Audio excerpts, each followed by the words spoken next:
Okay, so we are at the end of 2025, and here are some of the takeaways that I see, and you can consider this as a thinking out loud prediction video. But these are some of my thoughts on how I see 2026 to be for developers. Okay, so the line between the front end, back end, infra data, and everything that you can consider, it is now blurring because of the AI. The way AI has, the LLMs have evolved to write the code has been very effective. I mean, 2, 3 years back, it almost seemed impossible, but now they have this ability thanks to the agentic frameworks where they can edit files, they can, connect the relationship between them. You have different modes, plan, ask, or even agent mode, where it takes full control, and then you can actually check them one by one. So that's something which has been very effective at the coding side, and now it's the job of a developer would more likely be, I mean, I'm talking about those developers who are going to be in demand. They would be someone who are skilled at designing and architecting these solutions. It's, I would say, of course there would be some specialized jobs, but on a high level the bigger job market will look for someone who is kind of a full stack developer, who knows and who can think system end to end. No separate responsibilities like front end, back end, infra. Uh, Someone who can actually use these agentic tools like Copilot or Cloud Code and actually give you the solution. Be able to manage projects end to end. And I think this evolution will slowly turn up where instead of multiple engineers working on a single project, one single person would be responsible for one entire product from front end, back end, deployment, database, and everything. And of course there would be some abstraction layers to restrict the security and access control and all those things. Like there would be some org wide practices that would be required, but that's how I see the line getting blurred for the upcoming year. And it's going to be less about specific roles, more about understanding the whole picture, like how the data is flowing into the system, how do we do the API integrations, and when we are scaling it, what are the right what are the right services that we could use on the cloud? Should it be serverless or should it be EC2 instance? How the database is supposed to be connected? Are they supposed to be part of the same cluster? Do they need containerization? And if there's any need for additional caching layer, all those details, all someone who can think through those would be more valuable. And of course the angle of cost also comes in. I mean, all these factors that I talked about earlier that will be influenced by the cost. And on top of that, for other use cases also, like picking the right LLM model. So, you can have requirements for reasoning, you can have requirements for, telling the verdict based on the RAG pipelines, and you can have requirement for selecting the right tool. So, all these use cases, like choosing the right model, optimizing it for the best use case, distributing your whole system in a way that the things which are deterministic can be solved without using model in an efficient way, and the things which are non-deterministic, which requires reasoning or model abstraction and all those things, that making the right combination of that and all those details would be very much valuable. So someone who is experienced with this part will be adding a very great value. And for those who have been in the industry for long enough, like 10, 15 years, those who have designed systems end to end would be at edge, I would say, because now they have they basically know how to think a complete system. But just because of that, someone who is a junior developer or someone who is mid-level, who has been coding but never has designed a system, they shouldn't be demotivated. It's a very great opportunity. One can go for hackathons, projects. They could also make their own projects just for the learning purpose. I think things like RAG and vector databases are going to be new normal. Again, I'm thinking it out loud based on my observations, and they could be definitely wrong. But yeah, that's something which is going to evolve as an ecosystem, because that's going to be a new normal.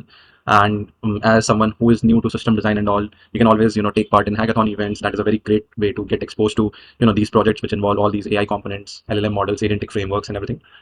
And on top of that, keep coding, not in a way like raw coding, but keep designing these products, get exposed to them and learn from them. And that's how you would be better with the system design part. Just be strategic with your exposure and try to learn. So, and these are the things that has helped me a lot, so I'm sharing it with all of you. Owning projects end to end is a big thing. I mean, there is a chance that you may not be directly allowed to own it, but you can always try out different projects. You can go into hackathons, as I suggested, watching what breaks in prod. So yeah, I mean, when you're developing, you may not see the other pictures. Like for example, I'll just quickly give you an example. So I designed this PDF editor which will read, parse, store the embeddings into the vector database, and then store those details and do all these things. And then for in future, if I need, perform some deduplication checks and all. But when I deployed this to prod servers, based on the request frequency and the size of the PDF, these started delaying. So I had to make a distributed system where something like a message queue will work. So PDF parsing job will be enqueued, and so the other systems should be fully responsive, because these could be long running processes, and it will block your main thread, which can cause latency in your actual APIs. So then I did this distribution and showed some kind of a clock spinner which will tell that what is the status now and how long it will take expected and all those things. Then choosing the right library. So I started with market PDF because it was very good at extracting things, but in some cases I just wanted page number and the metadata like the coordinates and all, because those were required to do some kind of highlighting. So so when I thought through this, then I moved to a different library, PyMU PDF, which was faster for this particular use case and was accurate enough. And so when you do these projects, you get to know like how the system can break in when a large kind of scenario, large request comes in, and how you want to handle that. And for that, you need to know, you need to think through like how it works when it's not on a large scale, and even the boundary cases, edge cases. If some input goes wrong, if some file is corrupted, if a PDF is password protected, all these things you have to start thinking. You have to start focusing more as a designer, and now you need to focus less on writing the code, which could be good for people who are not that who haven't coded that much, and maybe some people will feel bad about it, but this is how it is. So yeah, I mean, actually it's a good thing also, because now you can more think like a designer, or a developer who basically involves with these components and sees things through and through to understand what's going on. So that's a good thing, in my opinion. But of course, different people can have different opinions. And thinking beyond just the code, I think we already talked about it, like what happens in the edge case scenarios, what happens in when something unexpected is taking place. So now you can cover those, because you don't have to worry too much about writing all that code. The LLM models, these IDE extensions and IDE tools are doing it for you, so you can focus on the bigger picture. Now the T-shaped idea, so it just says that you should now be aware of, I mean, this is how you should align your skill set. So you should be aware about the horizontal set of skill sets. Like you should be knowing about deployment process, about databases, about the front end, about the back end, to the extent that you can actually map things well.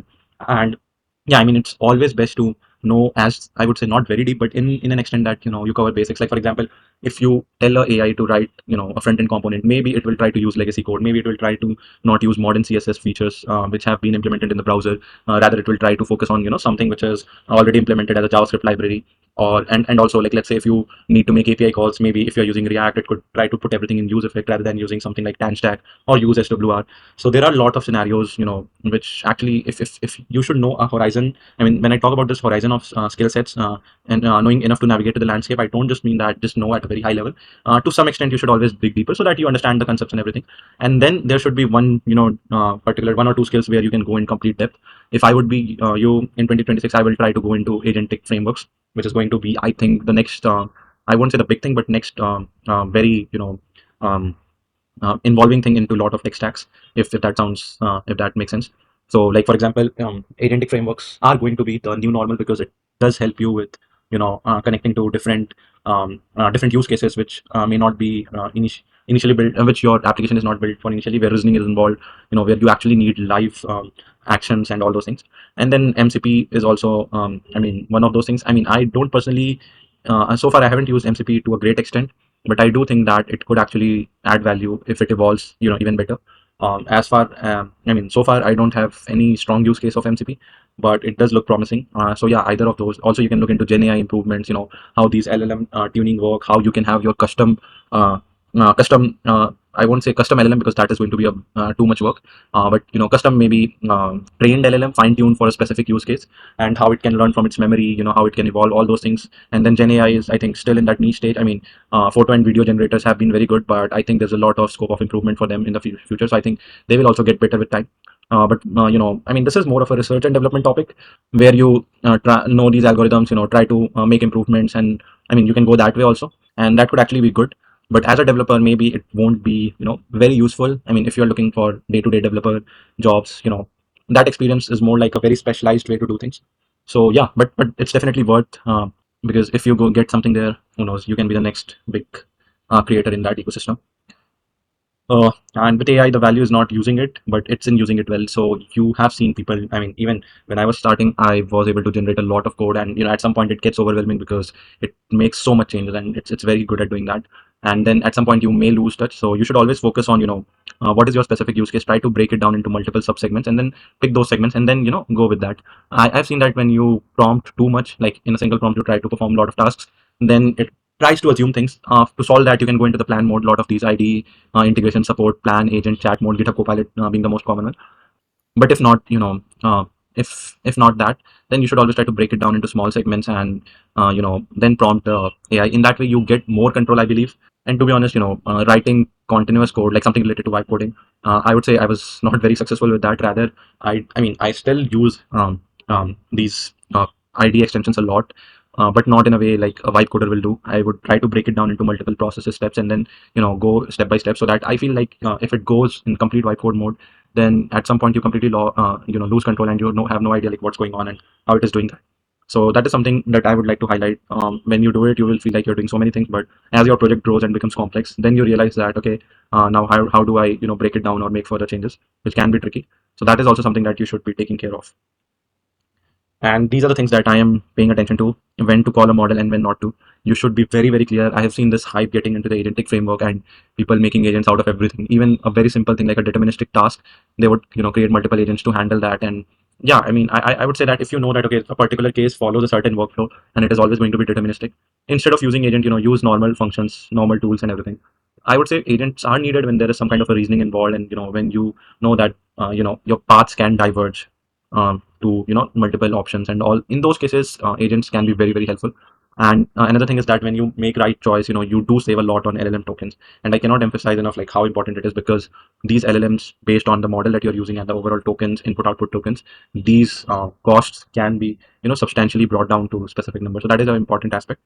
Managing latency and costs, as we discussed, and designing the system where AI multiplies you, meaning that it doesn't overwhelm you, rather it helps you to move faster and move swiftly throughout the tasks that you're doing. Okay, so it's like if there is something that I would have done in 10 hours, like let's say there are 10 tasks and I would have done it in 10 hours earlier, with AI I should be able to do it in 2 hours. So that is what would add value. You should be able to show people that okay, I can use AI tools to improve productivity and make things faster. And another thing is that when you get that extra time, spend that time thinking more about the design, like how you can make your system more robust, how you can design it in a way that it is more resilient to different scenarios, unknown cases and everything.